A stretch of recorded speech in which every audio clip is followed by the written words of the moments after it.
Chapter 1. Who was MEYNOS?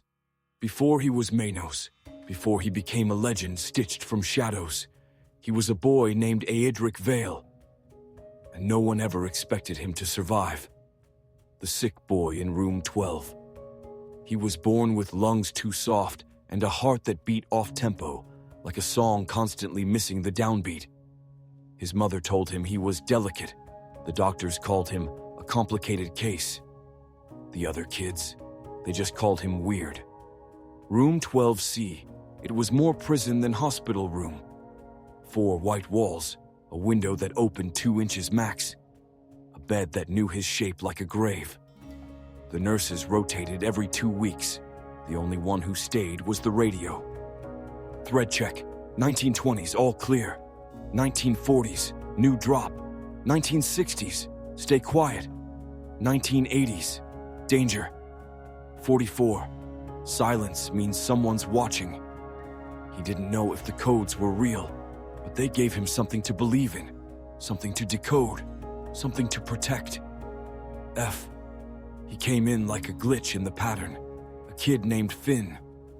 Curly hair, cracked glasses, nervous smile, skateboard scar across his left hand. He wasn't sick, not exactly. But he spent hours in the room next door for something they called emotional calibration. He snuck into Aedric's room one night, holding a Walkman. Finn, whispering, "You ever hear of the radio codes?" Aedric, blinking, "You mean the one with the songs?" Finn, "Yeah, that's threadbare stuff. Only the broken kids know about it." They made a pact to track the codes, to write them down, to send messages through the walls using knocks and music and thread. Finn gave Aedric a nickname. "Finn, you're not just sick, man. You're stitched different. You're like the Ragdoll king." They drew cities on paper towels, sewed buttons into their sleeves, laughed like they weren't dying. The storm and the silence. Then, the storm came, not outside, inside the hospital.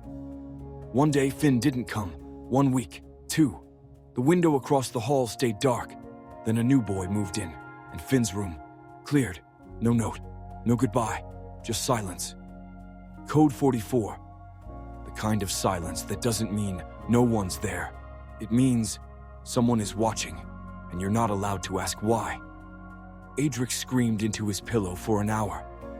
Then, nothing. The radio didn't speak for 3 days. The girl he couldn't love. Out loud, her name was Elira. She had burn scars on both arms and a voice like cracked porcelain. She was kind, too kind. She'd sit beside Aedric during IV drips, humming old songs, the kind the radio played before the codes. "Elira, I don't think you're dying. I think you're just waiting for the right story to wake up in." Aedric loved her. He never told her. He wanted to. But there was always another beep, another test, another code to decode. She left the hospital 2 months before he died. The betrayal. There was another boy, Thomas. They grew up in the same wing, shared secrets, shared pain. But when Aedric's condition got worse, Thomas stopped visiting. Later, Aedric would hear Thomas tell a new patient. Thomas, "Yeah, I knew Aedric. But you know, some people are just meant to fade.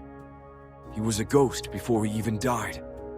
That broke something, not because it was cruel, because it felt true. The stitching begins.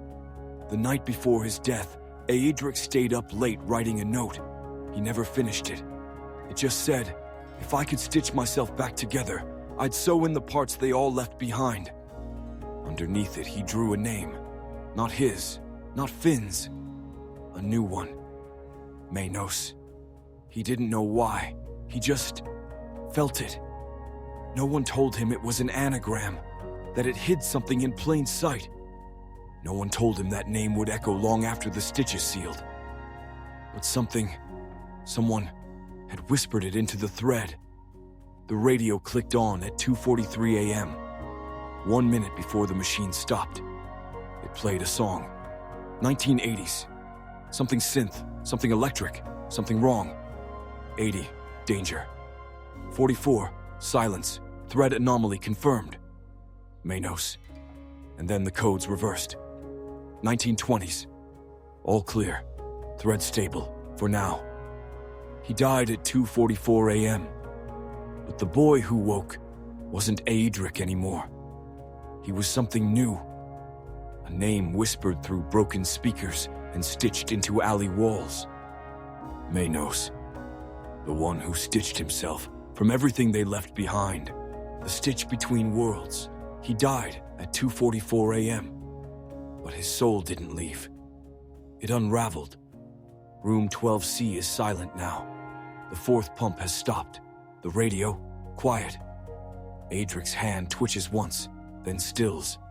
And in the quiet, something else twitches. Not in the body, in the air.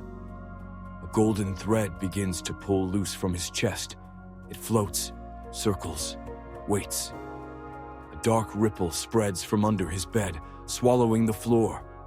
Then the walls, then the world. The stitch space. He's floating in a sky made of torn fabric. Stars pulse like stitches. There's no gravity, no sound, only her, the seamstress, echoing from everywhere. You are not mine. You were not chosen. You are a tangle. Aedric drifts, suspended in nothing. His hospital gown flutters like a broken flag. Aedric, weak. Then let me choose myself.